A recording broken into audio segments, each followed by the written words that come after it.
ان اللہ وملائکتہ یصلون علی النبی یا ایھا الذین آمنوا صلوا علیہ وسلموا تسلیما اللہم صلی علی محمد بعدد کل داع ودواء وبارک وسلم اللہم صلی علی محمد کما تحب وترضی لہ۔ دین اسلام ہمیں یہ تعلیم دیتا ہے کہ ہم کسی کے عیب جاننے کی کوشش نہ کریں۔ اگر ہمیں کسی کا عیب معلوم ہو جائے تو اسے چھپانے کی کوشش کریں، نہ اس شخص کو طعنہ دیں اور نہ اس پر طنز کریں۔ اللہ تعالیٰ نے قرآن مجید میں لوگوں کے عیب تلاش کرنے سے منع فرمایا ہے۔ ارشاد باری تعالیٰ ہے، اور نہ کسی کے متعلق جاسوسی کرو۔ اسی طرح کسی کے عیب اچھالنے اور اسے طعنہ دینے کو سخت گناہ قرار دیا گیا ہے۔ پردہ پوشی کرنا اللہ تعالیٰ کی صفت ہے۔ نبی کریم صلی اللہ علیہ وآلہ وسلم نے دوسروں کے عیبوں پر پردہ ڈالنے کو بہت بڑی نیکی قرار دیا ہے۔ آپ صلی اللہ علیہ وآلہ وسلم نے فرمایا، جو شخص کسی مسلمان کے عیب چھپائے، اللہ قیامت کے دن اس کے عیب چھپائے گا۔ اگر کسی نے کسی دوسرے شخص کا کوئی برا کام دیکھ ہی لیا ہے تو اسے خاموش رہنا چاہیے اور دوسروں تک پہنچانے سے گریز کرنا چاہیے۔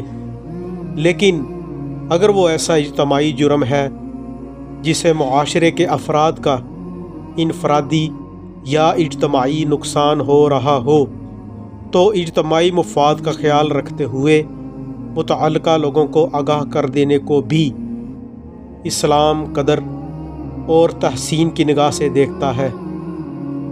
پردہ پوشی صرف دوسرے شخص کے عیب ہی کی نہیں ہوتی، بلکہ انسان کا خود اپنے عیب چھپانا بھی پردہ پوشی میں شامل ہے۔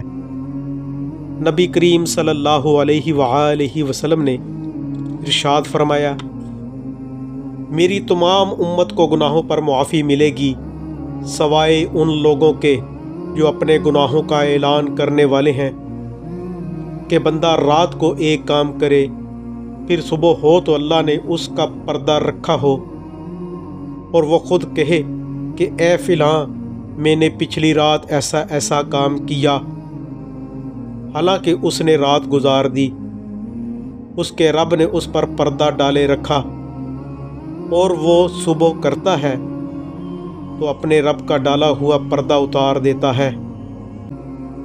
نبی کریم صلی اللہ علیہ وآلہ وسلم جب لوگوں کی اصلاح فرماتے تو دوسرے شخص کا نام لیے بغیر اشارے سے بات فرما دیتے تھے۔ بعض اوقات فرماتے کہ لوگوں کو کیا ہو گیا ہے کہ اس طرح کہتے ہیں، اس طرح کہتے ہیں۔ لوگ اتنی بات سے ہی اپنی اصلاح کر لیتے تھے۔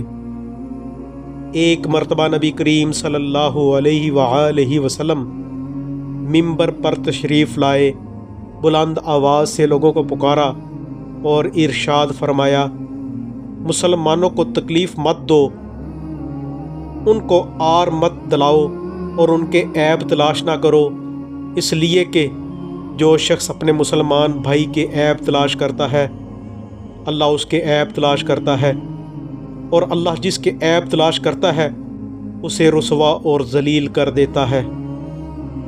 حضرت عمر فاروق رضی اللہ تعالی عنہ کو ایک بوڑھے شخص کے بارے میں معلوم ہوا کہ وہ شراب پیتا ہے۔ آپ رضی اللہ تعالی عنہ نے اس کا یہ عیب کسی کو نہ بتایا۔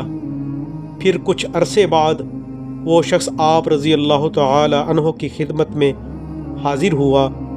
اس نے بتایا کہ میں اس عمل سے توبہ کر چکا ہوں اور شراب چھوڑ دی ہے۔ دور حاضر کے جدید میڈیا پر عموماً پردہ پوشی کا خیال نہیں رکھا جاتا۔ جو چیز انسان دیکھتا ہے اس کو بغیر تحقیق کے اور پردہ پوشی کی تعلیمات کو نظر انداز کرتے ہوئے فوراً دوسرے لوگوں کو اور گروپوں میں پہنچانا اپنا فرض سمجھتا ہے۔ اس طرح وہ دو طرح کے گناہوں میں ملوث ہو جاتا ہے، ایک گناہ جھوٹی خبر پھیلانے کا اور دوسرا گناہ دوسروں کے عیب اچھالنے کا۔ موبائل اور باہمی رابطہ کے جدید ذرائع پر پردہ پوشی کا خیال رکھنا انتہائی ضروری ہے تاکہ یہ چیزیں ہمارے لیے رحمت بنی رہیں، زحمت نہ بنے۔ پردہ پوشی اختیار نہ کرنے کے بہت سے دنیاوی اور اخروی نقصانات ہیں۔ اس سے معاشرے میں بے چینی بڑھتی ہے، نفرت بڑھنے کے ساتھ ساتھ دشمنی کی فضا پروان چڑھتی ہے۔ اگر دوسروں کے عیبوں کی پردہ پوشی کی جائے تو باہمی یقین اور تعاون کے جذبات فروغ پاتے ہیں۔ جب برائی کی باتوں اور عیبوں کو اچھالا جائے تو برائیاں پھیلتی ہیں، اور جب برائیوں کے تذکرے مٹ جائیں تو برائیاں بھی مٹ جاتی ہیں۔ جب اللہ تعالیٰ نے ہمارے گناہوں کی پردہ پوشی فرما کر ہمیں معاف کر دیتا ہے تو ہمیں بھی چاہیے کہ ہم دوسروں کے گناہوں اور عیبوں پر پردہ ڈالیں اور معاف کر دیں تاکہ معاشرہ امن و سلامتی کا گہوارہ بن سکے اور باہمی اخوت و محبت کے جذبات پروان چڑھ سکیں۔ اللہ پاک ہمیں اس پر عمل کرنے والا بنائے۔ سبحان ربک رب العزت عما یصفون والسلام علی المرسلین والحمد للہ رب العالمین۔ السلام علیکم ورحمۃ اللہ تعالی